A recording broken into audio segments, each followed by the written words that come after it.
Her son chuckled and said, "You'll eat after the dogs do." Gloria Benton, retired nurse and widow, didn't blink. Sierra, her smug daughter-in-law, snapped a photo like it was a joke. By month's end, the fridge lock, the sarcasm, and their names would vanish legally. She'd let them mock her seat at the table while quietly buying the entire house back. And when they found the eviction notice under the birthday cake, it was already too late. Before we begin, may I ask, where in this big, beautiful world are you listening from? It's always a quiet honor to know who's sharing this space. Drop it in the comments and don't forget to subscribe. The bowls hit the tile floor with a clatter, kibble rattling like dry gravel. Gloria Benton sat at the edge of the kitchen table, her hands folded neatly in her lap, watching the dogs eat before anyone thought to look in her direction. "Here you go, boys," Sierra chirped, squatting down and ruffling the golden retriever's ears with rehearsed affection. "Dinner time for the good ones." Caleb leaned against the refrigerator, cradling a beer. "You'll get yours when the pups are done, Ma," he said with a half smile, not looking at her. "You're the quietest one here anyway." Sierra laughed, but it had the sting of mockery. "We feed based on loyalty, right?" she added, straightening. The retrievers wagged their tails. Someone snapped a photo. Sierra turned and placed a plate on the table in front of Gloria, lukewarm baked ziti, dry at the corners. No fork. Gloria didn't flinch. She simply pushed the plate closer, folded a paper towel into a triangle, and began eating in slow, methodical bites.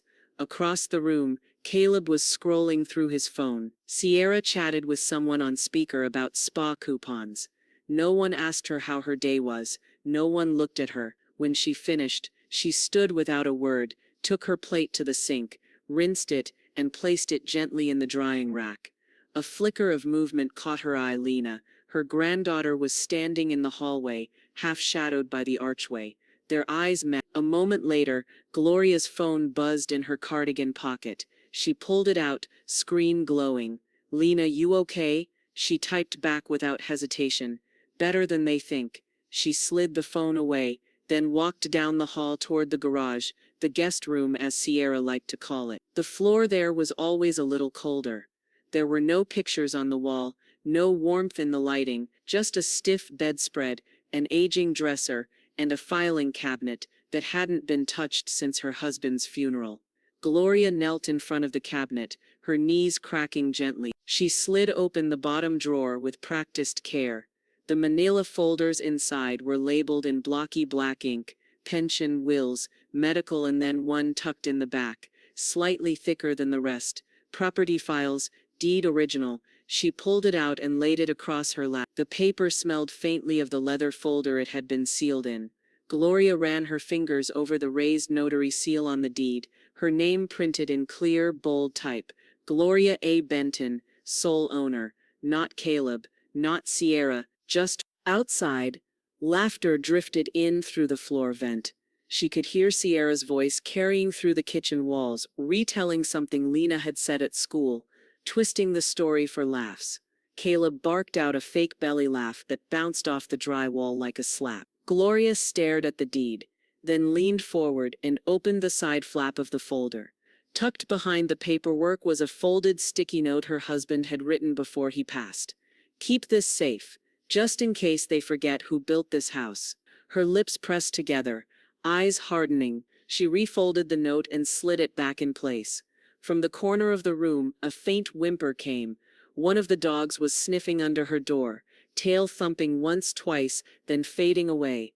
She reached for a pen, clicked it open, and wrote 3 words on a fresh sticky note: "Time to remember." Then she opened her laptop, placed the deed beside her, and opened her email, typing in the address for Wes Holloway. She didn't hit send yet.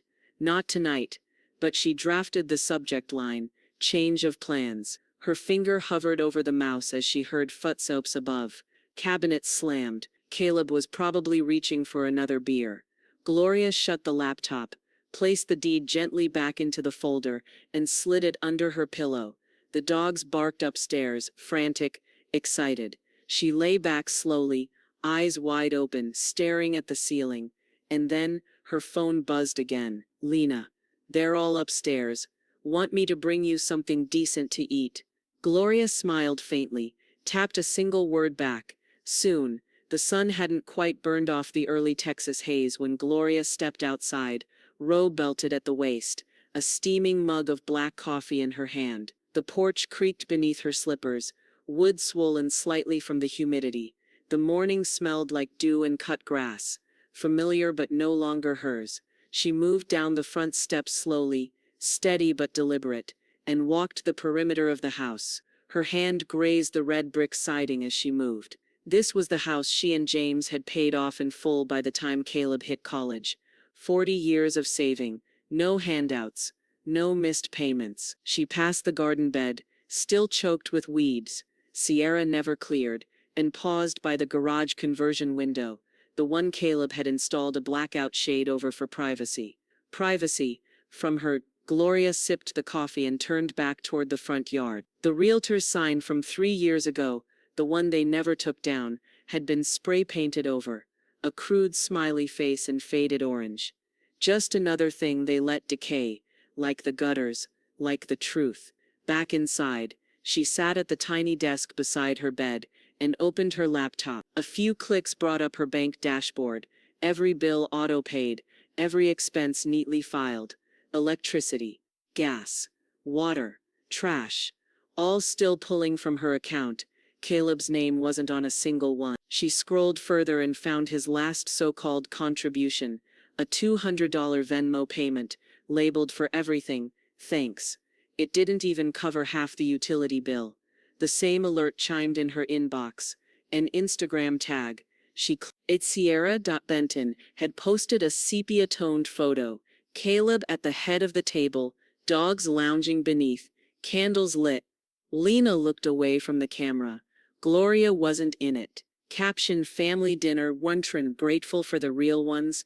Gloria stared at the screen. The word real stung more than the exclusion. She closed the tab, opened her online billing account, and clicked through each service. Water, gas, power, trash.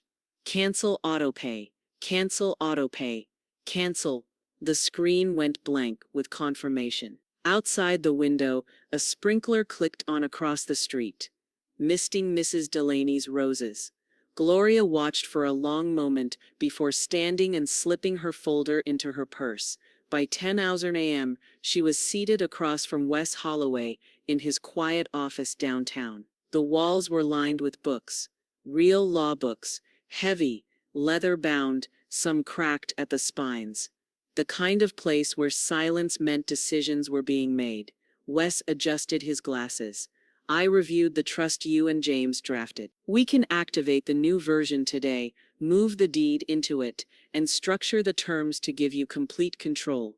Gloria nodded once. Do it. And the estate plan, change the executors. Remove Caleb entirely. Lena stays. He didn't blink, just scribbled notes. Any personal possessions you'd like included in the trust inventory? Gloria thought for a beat. No. If I don't put it in writing, they'll think they deserve it. Let them wonder. Wes looked up. This is war, Gloria. Quiet war. But still. She offered a small smile. Good. I'm done feeding people who bite. By the time she returned home, the house was oddly silent. Caleb's truck was gone. The dogs for once weren't barking. She walked to the kitchen to refill her mug, and just as she reached for the coffee pot, she heard a shuffle outside the window. Mrs. Delaney stood there, pruning clippers in one hand, a smirk playing on her lips. She tilted her head and mouth through the glass. You're about to show them who actually feeds who. Gloria tapped the window twice in reply, then walked back to her room. She pulled out her phone, opened Lena's text thread. Gloria, can you help me scan something later? Quietly. Lena. Always. Gloria set the phone down and picked up the deed again. Then from the front of the house, tires on gravel. Caleb was back. She slid the folder into the back of her closet, behind old coats and a box labeled Christmas. Then she sat down on the edge of the bed and waited. The house was never loud. Exactly. More like casually cruel in soft tones and closed doors. Still, sometimes the quiet gave them away. She's probably napping again, Sierra said, clinking a spoon into her mug. I swear if I slept that much, I'd start barking just for something to do. A chuckle from Caleb. At least the dogs are grateful, Sierra added. They don't just sit there like props. Gloria let the words hang, then stepped forward, slowly and silently, walking straight through the conversation like a breeze no one noticed. Sierra didn't flinch. Caleb didn't look up. The dogs wagged their tails once, and went back to chewing a plastic bone. She poured herself half a cup of coffee from the pot they'd left lukewarm. No one spoke to her. No one offered. Back in her room, she pulled the closet doors open again and knelt by the box labeled Christmas. But instead of decorations, she lifted out a stack of accordion folders and a green ledger with a cracked spine. The folder tabs were handwritten: home repairs, medical copays, grocery receipts, gas and auto, utilities 2018 to 2023. The evidence was there. All of it. Gloria had kept everything. She laid the files out across the bed like a war map. Dates, names, amounts, highlighted checks, copies of bills with her bank routing number, printed clean at the bottom. Years of silence now documented in paper and ink. A soft knock came at her door. "It's me," Lena whispered. Gloria opened the door just wide enough to let her in. Lena stepped inside, carrying a laptop and a portable scanner wrapped in a cloth napkin. Gloria raised an eyebrow. "I told them I was printing college essays," Lena said, voice low, "but I already emailed those last week." Without another word, the two sat on the edge of the bed. Page by page, Lena fed the documents through.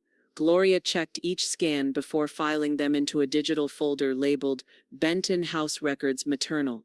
At one point, Lena paused. "You don't have to tell me everything," she said, "but I want to help." Gloria looked at her and nodded once, more gratitude than permission. When the last file was scanned, Gloria reached for a small pad and scribbled on a pink sticky note. She pressed it onto the outside of the folder. "They wanted me silent. Now they'll hear from the law." Later that evening, after Lena left for schoolwork, and Sierra and Caleb disappeared into their room with the dogs and a bottle of wine, Gloria clicked into a secure folder Wes had sent her months ago, one she had never opened until now. Inside, a lease draft, dated, unsigned. She clicked reply on the email. Subject: moving forward. She typed, "Wes, I'm ready. Please prepare the lease termination, backdated with full financial documentation. I've attached scanned records, also including digital proof of utilities, mortgage-free ownership, and the unsigned lease copy from 20. They don't know what they didn't sign. Let's remind them." Gloria, she hit send. Then she sat back, hands resting on the folder beside her. From the other room, a loud bark erupted. One of the dogs had knocked over something glass. Sierra groaned, followed by Caleb muttering, "Put it on Mom's tab." Gloria didn't even flinch. She reached into her desk drawer and pulled out the deed once again, slipping it into a plastic sleeve now filed under Active Matters. The law was coming. The next morning, the kitchen was quiet, unusually so. Gloria stepped in with her usual calm precision, eyes half-lidded from sleep, but mind sharp. She reached for the refrigerator handle out of habit. It didn't budge. She pulled again, harder this time. There, wrapped tightly around both handles, was a bright blue child-proof lock, plastic, cheap and unmistakably intentional. Gloria stared at it for a long moment. Her fingers brushed over the latch, testing its tension, then dropped back to her side. Behind her, Caleb appeared in the doorway, shirtless and yawning, scratching his stomach. "Oh, that," he said with a chuckle, rubbing his eyes. "Don't take it personally, Ma. It's for the dogs. Keeps them from nosing it open." Sierra's voice chimed in from down the hallway, sing-song and sour. "And it's better for portion control, remember? You always leave the milk out too long." Caleb smirked, already halfway out of the room. "Yeah, it's not a big deal." But Gloria said nothing. She didn't argue. She just looked at the lock like it had shown her something new, something final. A few feet away, a yellow post-it note clung to a Tupperware container on the counter. "Not for guests." Another on the bread box. "Lunch prep, do not touch," and one more by the stove. "No leftovers. Dogs first." Gloria slowly opened the kitchen drawer, took out a paring knife and slid it into the pocket of her robe. Then she retrieved her phone, stepped back and one by one took photographs of everything. The lock, the notes, the fridge, the bread box, no flash, no sound, just quiet documentation. Back in her room, she opened the cooler she'd used years ago for church picnics and unplugged it from the back wall. It still worked, hummed to life, with a low, even purr. She placed it near her dresser, then walked slowly to the pantry, grabbed a can of soup, a sealed pack of crackers, and 2 apples, and carried them back in a cloth tote. No one noticed. Or maybe they just didn't care. By nightfall, her cooler was stocked with modest rations, enough to get by. Lena had slipped in after dinner, under the guise of needing help with a printer jam. As they fiddled with paper settings, Lena reached into her backpack, pulled out a small wrapped pack of butter, and placed it gently on Gloria's desk. No words, just a glance. A shared language of resistance. Taped to it was a note in Lena's script: "You're not invisible to me." Gloria ran her thumb along the edge of the paper. It was barely thicker than air, but heavier than anything she'd been handed in years. She looked up, that confused kindness with compliance. She said, her voice like steady thunder. Lena's mouth twitched. "They think you're soft. They think wrong." Gloria tucked the butter into her cooler and turned back toward the closet. There was more to prepare, more to collect. But for now, this moment was enough. That night, as the house went dark, Gloria opened her photo album app and created a new folder, Control Evidence Series. She uploaded each image, labeled them with dates and room locations, then backed them up to her cloud. A house built with love, now cataloged like a crime scene. She turned off her phone and curled beneath her blanket, her hand resting on the cooler handle. A quiet promise. The next afternoon, a light wind pushed through the open window of Gloria's room. Sunlight pooled on the carpet as she sat cross-legged on the floor, papers spread around her like a mosaic of silent truths. She'd been combing the records again, triple-checking each file. Mortgage documents, final payment confirmations, tax records. All clean, all paid, in her name alone. And then she found it.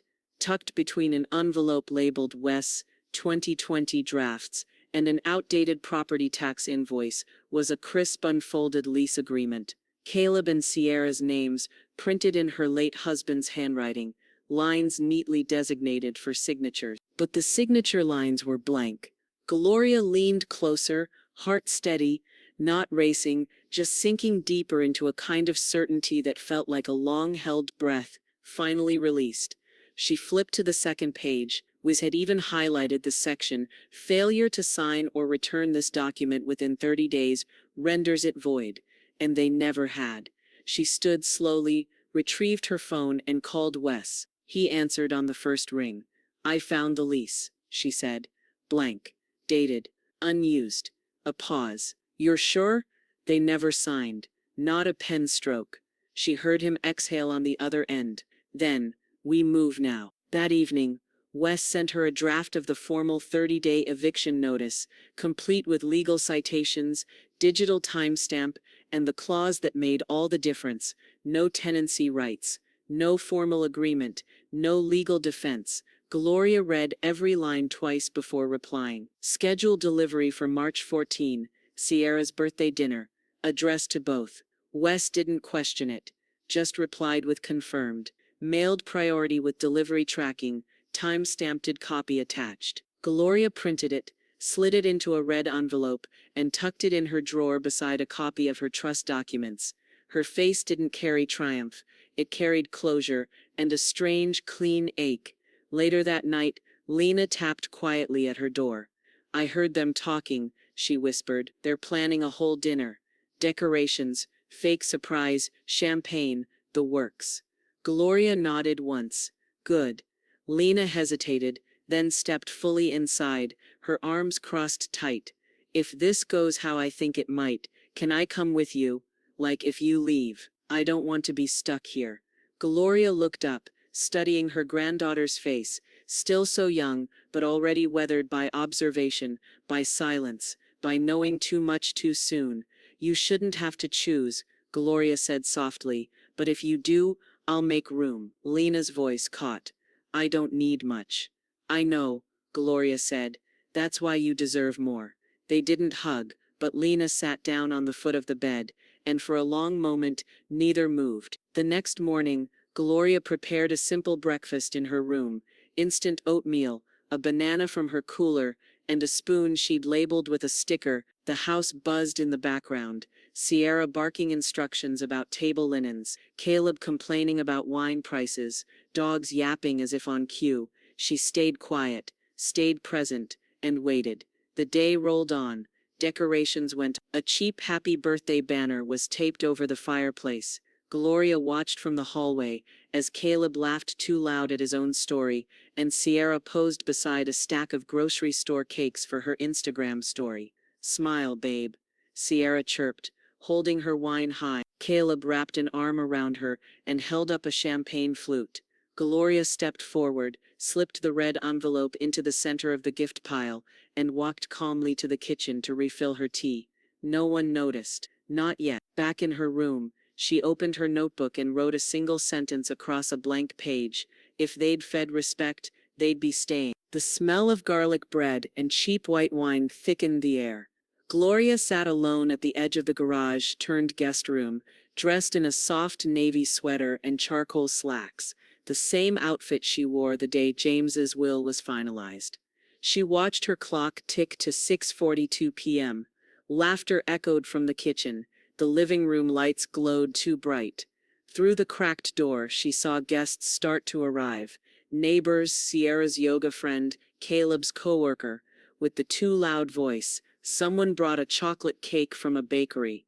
Gloria used to visit every Easter. No one knocked on her door. No one asked her to join. Eventually the door creaked open. Sierra poked her head in, too cheerful, too glossy. "We're short a chair," she said, already turning away. "But you're welcome to grab a plate and eat out here. We put some folding tables up." The door shut before Gloria could speak. She stood, walked slowly to her desk, picked up the red envelope, smoothed the edges. Her name was handwritten on the back flap in Sierra's loopy cursive, likely assuming it was one of many birthday cards. Gloria tucked it under her arm and stepped into the hallway. The chatter dulled slightly when she entered the living room, just enough for her shoes to make their quiet taps on the tile. Caleb turned from the drinks table, holding a sweating bottle of Prosecco. "Oh hey man, Sierra's got your plate in the..." She extended the envelope. Caleb blinked. Is this..." "It's for both of you," she said evenly, her voice smooth and quiet. Sierra, halfway through a selfie with the cake, stopped smiling. "Wait, what is that?" Gloria didn't answer. She simply placed the envelope in Caleb's hand, turned and walked to the front door. A few guests exchanged confused glances. One whispered, "Was that her mom?" Another one, more tuned in, muttered, "I think she owns this place." Gloria didn't pause. She reached for her keys, always hanging by the front door, though no one had touched them in weeks, and stepped out into the night. The porch light buzzed. A single moth danced in the halo of... She got into her car, started the engine, and reversed down the driveway, without a single glance back. Inside the house, Caleb turned the envelope over. This better not be another one of her reminders. Sierra snatched it from his hand, ripped it open, then froze. The room shifted. Even the dogs fell quiet. "What the hell is this?" Sierra said, her voice cracking as she held the eviction notice aloft like it might catch fire. Caleb read over her shoulder. 30 days, she can't do this, can she? But deep down, they both knew she wasn't. By the time Gloria reached the edge of Plano, the sun had finished sinking, the sky now a patchwork of steel and plum. She pulled into a quiet lot beside a CVS and parked under a flickering lamp. The stillness washed over her like balm. Her phone buzzed in the passenger seat. "Lena, Grandma." That was epic. Then another seconds later. "Lena, they're freaking out. I think Caleb just spilled wine on the cake." Gloria smiled. Just barely. She didn't reply. Instead, she opened her email and found the thread from Wes. A new message had just arrived.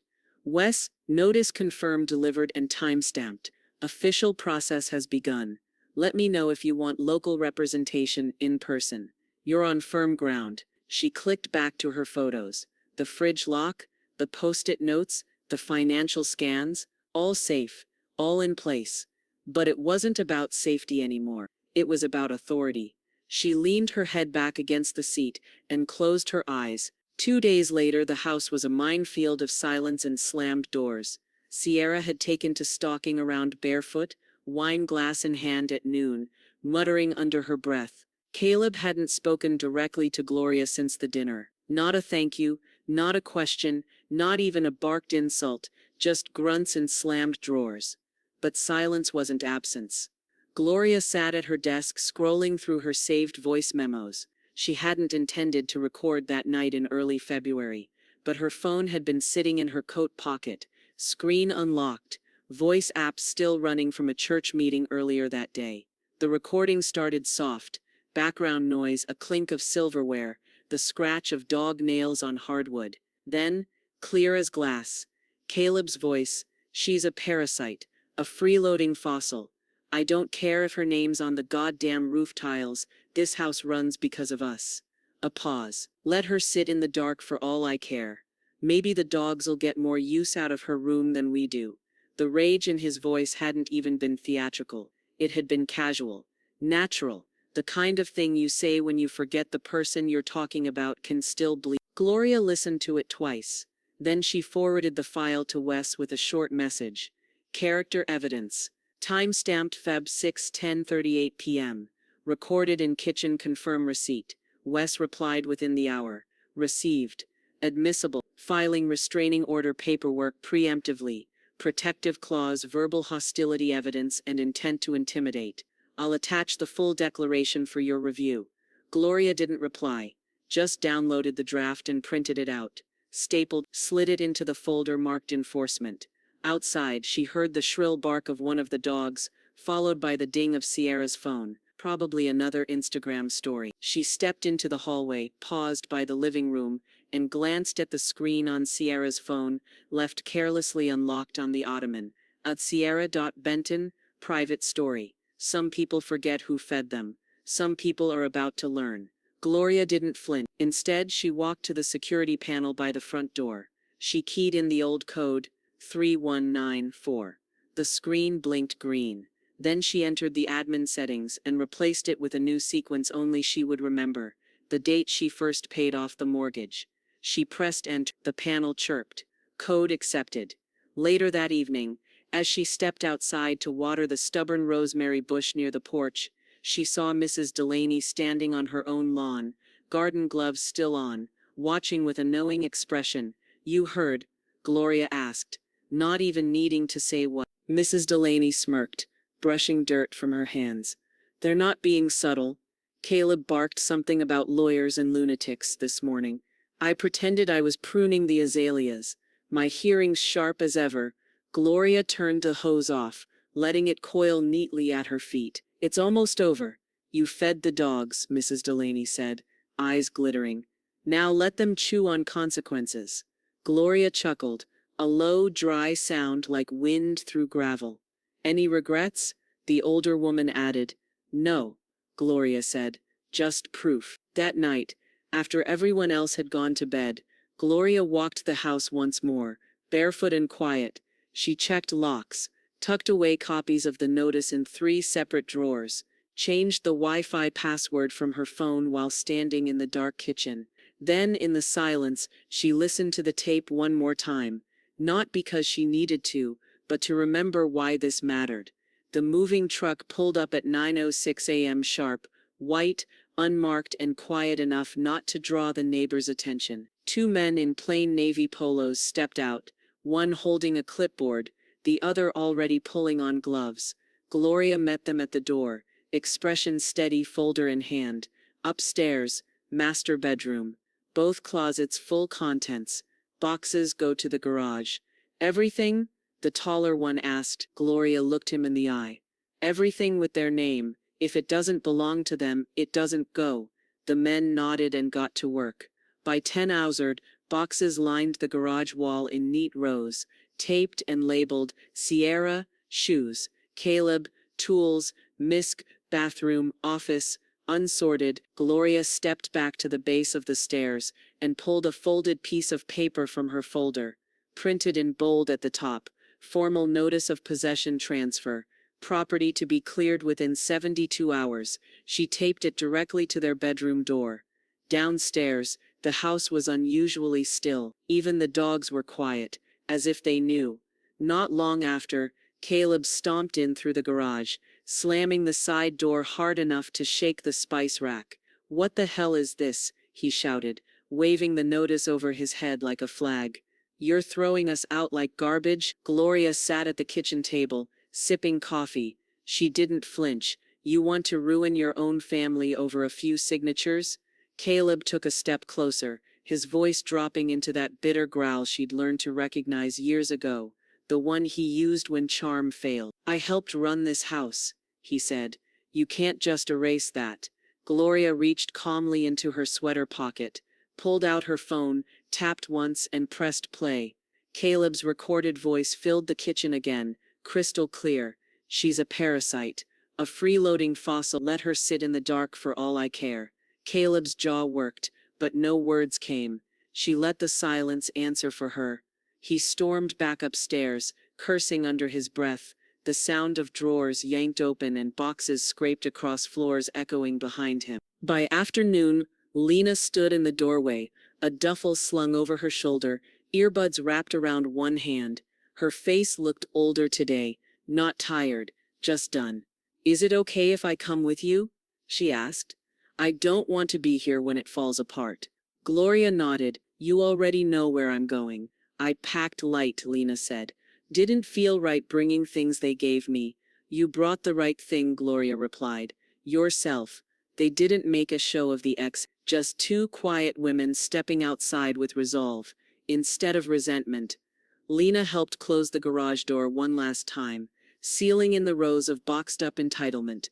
The condo wasn't far, less than a mile down the road, tucked behind a row of trimmed hedges and painted stucco. The leasing office handed over the keys with polite efficiency, unaware they were witnessing the final stage of a quiet liberation.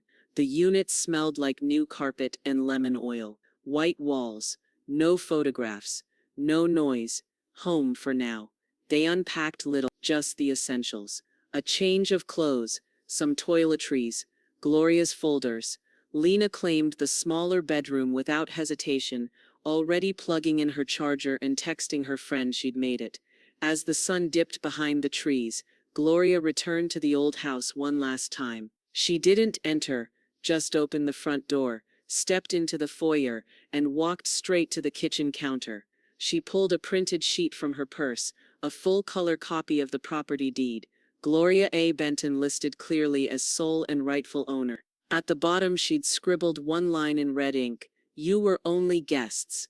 She laid it down between the salt and pepper shakers and walked back out without looking behind her.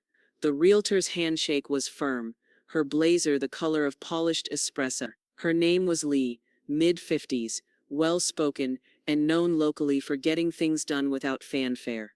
She didn't ask why Gloria was listing the home. She didn't need to. They stood in the living room, stripped of all personality, clean lines of box shadow on the walls where family photos had once hung. Gloria had removed every trace of sentimentality before the walkthrough. Leigh flipped through the folder Gloria handed her, eyebrows lifting just slightly. "Deed is clean. No liens. No shared ownership." "None," Gloria replied. "It's been mine since 1981. Leigh nodded. "We'll list it quietly. I have buyers who don't need to tour. Cash ready." They shook again. Paperwork signed. Photos scheduled. The clock started ticking. Caleb found out the next afternoon. Gloria could practically feel the temperature shift across town. The email came in at 2:14 p.m. Subject line: "Right, unauthorized sale, immediate." The message was a mess of legal-sounding bluster. "You have no right to sell this home without consulting us. This was promised. I will contact a lawyer and sue for occupancy fraud. You can't erase history with a signature." Gloria didn't respond. She forwarded the message to Wes with a single note: "Please handle." Wes replied 20 minutes later with his trademark brevity. Responded: "Legal claim E0. tone flagged as coercive. All sale efforts clear. Gloria leaned back in the condo's modest kitchen, sipping her coffee from a mug labeled Nana's House, Nana's Rules, a thrift store find Lena had picked up with a grin. Outside, the sun cast amber streaks across the stucco. She opened her laptop and watched the listing go live. The house looked hollow in the photos, cold, staged, ready to be someone else's fresh start. Sierra, unsurprisingly, spun it faster than a blender on high. Her Instagram story read, "You think you know people? Then they sell the roof over your head. Family is fake. Some people are trash." The photo attached was of a candlelit dinner table from 3 years ago.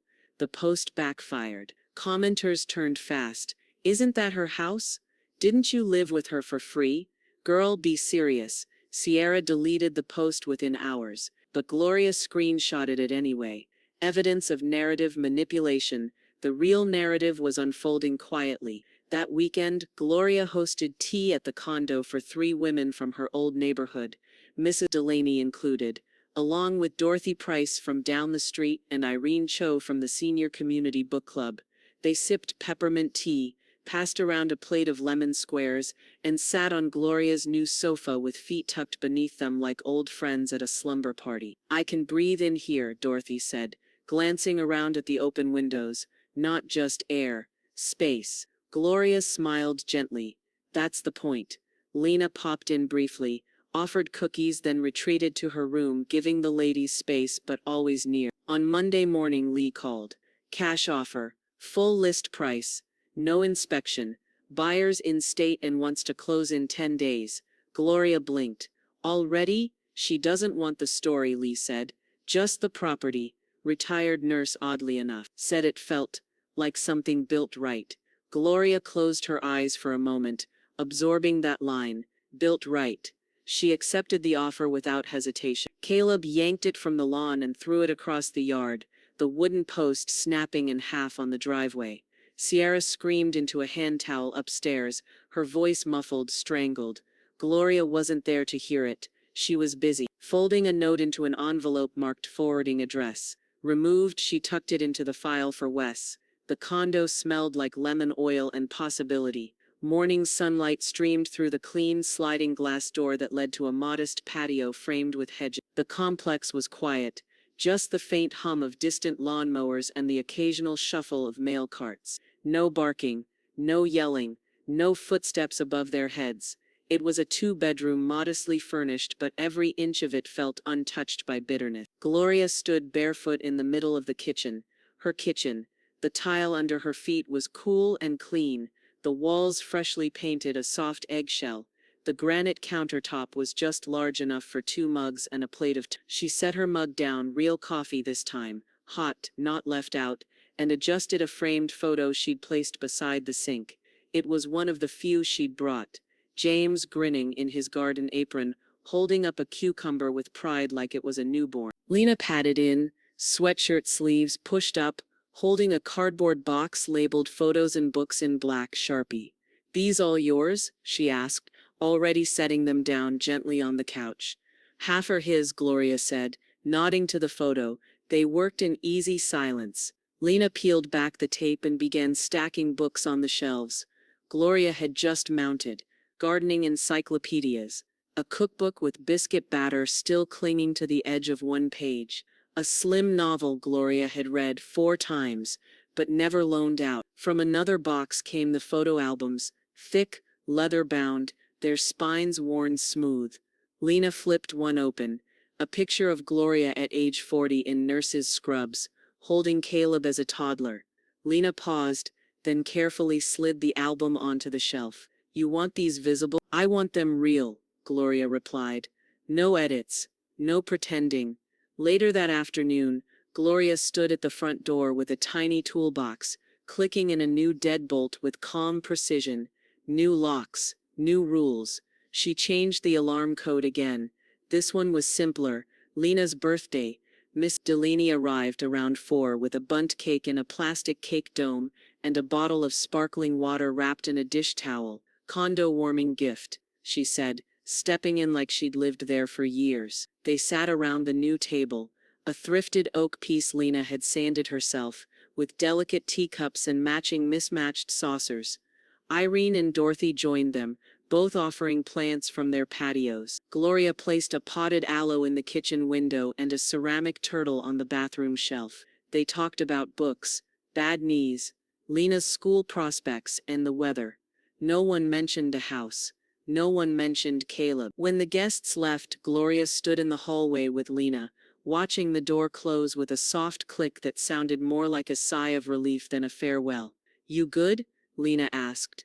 Gloria nodded, her smile soft and genuine. That night, for the first time in months, she slept through without waking. No creaks in the hallway, no alarms in her head, just stillness. "No occasion," Gloria said, "just Tuesday, and a working stove." They ate quietly at the small dining table, syrup pooling at the edges of their plates. Midway through breakfast, Gloria reached into a drawer and pulled out a sealed envelope addressed to Lena. She placed it beside her plate. Lena looked at her. "It's not bad," Gloria said. "Just planning ahead. Wes helped me set up a trust. You'll be the beneficiary." Lena blinked, speechless. "You didn't have to. I know. That's why it's worth doing." They finished breakfast in peace. It was all there, the deed clause that confirmed her as sole owner, the non-tenant language, the unsigned lease, the documented payments, and the audio file transcript, logged with a certified time code. Wes had titled it simply Benton Property Defense, Final Submission. Gloria printed it on thick paper, the kind she used to use for church invitations. She clipped the pages with a brass binder and slid it into her leather folder under the tab labeled Offense. Across town, Sierra posted a selfie captioned, "Feeling like I deserve a beach day Jones sign, peace over people." Gloria didn't see it. Lena did, and rolled her eyes hard enough to creak the chair. By noon, Wes called. "His attorney's backing out," he said. Didn't even request discovery. Just said, "We're done here." Gloria didn't gloat. She just nodded once into the phone, like she was checking something off a grocery list. "What about Sierra?" she asked. "I filed the small claims action for unpaid utilities and food bills. Nothing criminal, just accountability." "How much?" $912.138 signed, plus fees. "I want it donated," Gloria said. "Animal shelter, somewhere they actually feed the ones who give something back." "Done," Wes said. "They'll send a photo of the donation letter if you want." "I do." That night, Gloria and Lena walked together to the corner market to buy lemon sorbet and crackers. No security system beeping, no curfew pressure, just streetlights and evening air and the smell of jasmine in bloom. When they returned, there was a letter waiting at the door, hand-delivered, slightly crumpled. Lena bent down and picked it up. "It's addressed to you, but no return name." Gloria opened it without ceremony. Inside, a photocopy of a handwritten list of shared household expenses, all wildly exaggerated, scribbled with childish scrawl in Sierra's hand. At the bottom, one line underlined twice, "You'll hear from us again." Gloria didn't laugh. She didn't rage. She walked to her desk, pulled out her brass binder, slipped the fake bill inside a plastic sleeve, and labeled it, "Bluff, ignored." Then she turned to Lena. "Want to take a drive tomorrow?" "Where?" "I want to see the place I gave the check to. I want to know it's feeding the right ones. Just want to see a dog get dinner," Gloria replied. They walked the kennels in silence. A golden retriever barked once, then sat politely at the front of his cage, tail sweeping the floor in slow anticipation. Lena knelt to meet his eyes. "He looks like he understands manners, more than most people," Gloria said. They adopted him on the spot. Later that evening, Mrs. Delaney showed up with a bag of tennis balls and a squeaky toy shaped like a hamburger. "You finally feeding the right pets," she said, giving the dog a nod of approval as it pranced across the living room with the toy already squeaking under its jaw. Gloria smiled, the kind that came from somewhere deeper than relief. "He doesn't talk back," she said. "He just listens, and protects," Mrs. Delaney added. "Don't forget that part." They sipped tea while the dog curled at Gloria's feet, exhaling with the kind of comfort that only comes from knowing the door you're lying beside belongs to the right person. The notebook was old, spiral bound, cover soft from years of handling, edges curled like dried leaves. Gloria found it tucked behind her sewing kit, a leftover from a long-forgotten budgeting phase.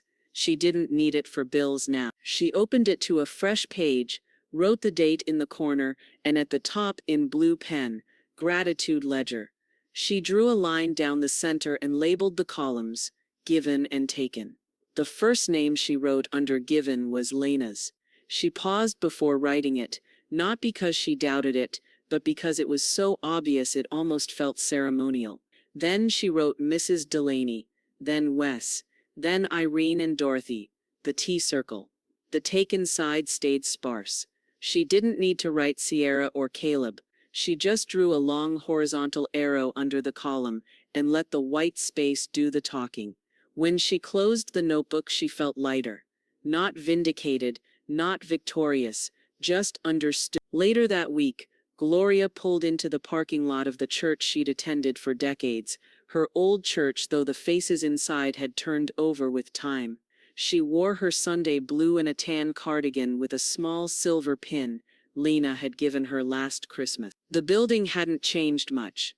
Same wooden sign out front, same ivy crawling up the bricks like a stubborn second skin. She stepped inside with a sealed envelope in her purse. The donation office was quiet. An elderly man at the front desk recognized her immediately. "Miss Benton," he said warmly. "It's been a while." She smiled. "Still the same ceiling leaks? Still the same buckets underneath," he chuckled. She slid the envelope across the desk. "I'd like this added to the building fund, but under Caleb Benton's name." He blinked. "Are you sure?" "Yes," she said. "No note, no contact. Just let it do some good." He nodded slowly, slipping it beneath the stack of offering envelopes like it was nothing more than tithe. That Sunday, the church newsletter carried a brief note in bold. "Special thanks to Caleb Benton for his generous contribution to our restoration efforts. Your faith sustains more than you know." Lena found the bulletin on the kitchen table, eyes widening. "You put it in his name." "He needed a good deed on the record," Gloria said, pouring tea. "But he didn't. I know." Her eyes twinkled. "That's why it." Later that night, Lena scrolled idly through social media. Feet curled up beneath her on the sofa while their new retriever, newly named Lucky, snored gently at her feet. She froze mid-scroll. "Sierra just posted," she said without looking up. "It's weird." Gloria looked over her glasses. Caption says, "Feeling forgotten. I gave too much." Lena snorted. "She gave your Wi-Fi password grief for 2 years. Gloria took a sip of her tea and said nothing, but the smile on her lips was unmistakable. That quiet internal grin that didn't ask for applause. She stood and walked to her filing cabinet, pulling out her personal information binder, the one labeled "In Case." She flipped to the emergency contact section. She crossed out 2 names, Caleb Benton and Sierra Benton. Then, under primary contact, she wrote Lena Grace Benton, granddaughter. Reliable. Loyal. Should decide. She stared at the words for a moment, then closed the folder. That evening, Lena found the notebook Gloria had started, left open on the table, as if by accident.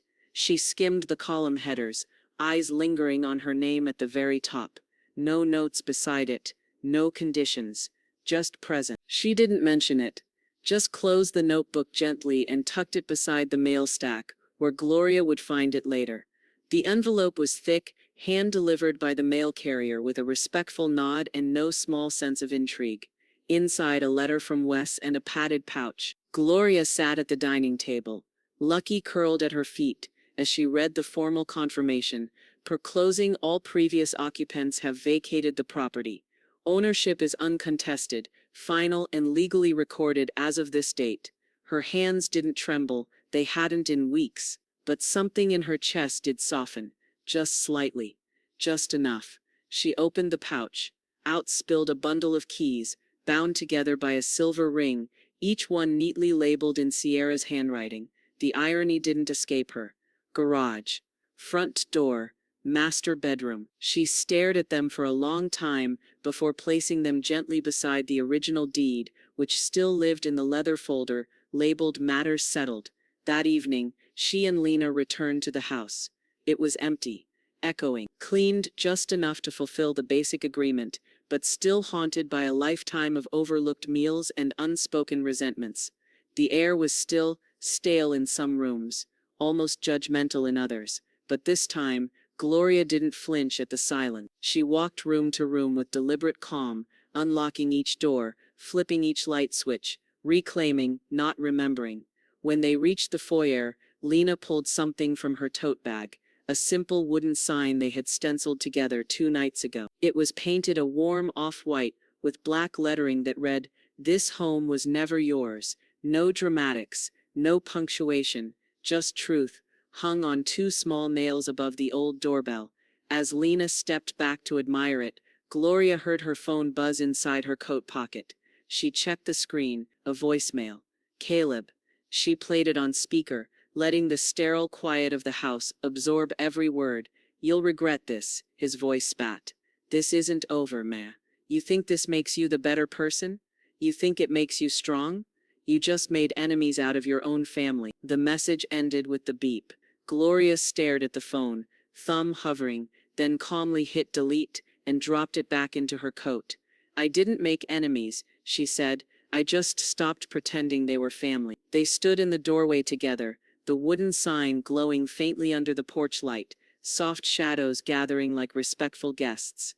Before leaving, Gloria entered the old study, now stripped bare except for a dusty bookshelf. From her tote, she pulled out the final box, her nursing books, textbooks, worn but intact, her favorite reference on childhood immunology, a spiral-bound guide she had once used to teach new interns at the clinic, even a pocket-sized CPR handbook James had dog-eared to death. She stacked them neatly on the shelf, then stood back. "I want them to help someone," she said, "not sit in storage, not rot under resentment." "They will," Lena replied. Back at the condo, they unpacked nothing that night, just ordered takeout, spicy noodles and egg rolls, and sat on the couch in sweats, their feet propped on the ottoman, Lucky stretched between them like a tired bridge. Neither spoke for a while. Then Lena said quietly, "You don't have to keep proving anything, you know, not anymore." "I know," Gloria said, "but some things still deserve to be finished." The message came in at 3:16 a.m., unreadable through blurry eyes and bleary half-sleep. Gloria didn't check it until late the next morning, after folding laundry and walking Lucky through the neighborhood loop. Her tea was already cooling by the time she tapped into the inbox. It was Sierra. Subject: "You win, I guess." Message: "Hope it was worth it. You didn't just lose a son, you lost everyone. I hope the house makes you feel whole. I hope the silence keeps you warm." Gloria read it once, slowly, like a note slipped under the door of a room she'd already left. Then she closed the email without replying, and dragged it to the archive. She didn't delete it. She didn't need to. She simply never opened it again. That afternoon, she and Lena sat side by side in Wes's office, surrounded by brushed steel furniture and faint jazz humming from the overhead speakers. Wes handed over a signed portfolio with a quiet smile. "Educational trust is finalized," he said, tapping the cover. "It's secure, irrevocable, and Gloria's named as financial guarantor if needed." Lena blinked, trying to swallow the lump in her throat. "That's more than I expected. You earned more than anyone gave," Gloria said gently, not looking for thanks, just stating fact. Lena placed the folder into her backpack, like it was glass. "I've been thinking, maybe biology. Or sociology. Something with humans, something that repairs damage." Gloria smiled. "Healing's always been a good investment." They left the office in silence, but it was a comfortable one, the kind reserved for people who knew what it meant to earn quiet. 2 days later, Caleb tried to reach out. First an Instagram follow request, then a DM. "I know things got messy. I just want to talk to Lena. We miss you." Lena didn't hesitate. Blocked. No reaction, no broadcast, just silence where a bridge used to be. Later that night, Gloria sat at her desk, lights low, Lucky asleep beneath her chair. She reached into the side drawer and pulled out a thin sheet of stationery, the kind she'd once used for family Christmas letters. She began writing, not with rage, not even with sorrow, just a full accounting of what had been given, what had been taken, and what she had survived in between. It wasn't for them. It wasn't even for Lena. It was just the last thing they would never read. She signed it simply, Gloria Ann Benton, then folded it, sealed it in an envelope with no address, and stepped out onto the patio. The grill hadn't been used yet. She lit the burner, placed the envelope on the grate, watched the paper curl and blacken, the ink melting into ash. When it was gone, she exhaled. That same evening, Mrs. Delaney stopped by with a small potted basil plant. "Kitchen always needs something fresh," she said, setting it on the counter like it was law. She poured herself a cup of peppermint tea and leaned back in the dining chair, watching Gloria stir pasta in the pot like it was second nature again. "You ever think about what they're doing now?" Delaney asked softly. "No," Gloria said. "Not anymore." "Well," Delaney nodded. "That's called peace." Gloria tasted the sauce, adjusted the salt, and smiled. "You rewrote the story," Delaney added, reaching for her tea. They were just a chapter. The table was set for 6, no folding chairs, no paper plates, no noise from another room threatening to undo the moment. Just real silverware, borrowed cloth napkins, and a chipped ceramic pitcher filled with filtered tap water and sprigs of fresh mint from the window box. Lena had insisted they plant. The kitchen smelled of garlic, butter, lemon zest, and peace. Gloria stirred the pasta sauce one final time, then switched off the burner with practiced ease. She wasn't rushing. Nothing now pressed her to move faster than joy required. "Salad's done," Lena called from the small island, arranging tomato slices like they were petals, not groceries. Gloria turned, wiped her hands on her apron, the same one James used to wear, now hers, and gently plated the food. Outside, the sun eased its way across the stucco. The front door had been left cracked open, not in carelessness but comfort. Lucky lay curled on the kitchen mat, but perked up when Dorothy's laugh echoed through the living room. Mrs. Delaney was already seated at the table, fanning herself with a copy of the condo newsletter. Irene was helping Lena with glasses from the cabinet, clinking gently like wind chimes. Gloria took her seat last. No ceremony, no announcement, but everyone knew what this meal was. They passed dishes without hesitation.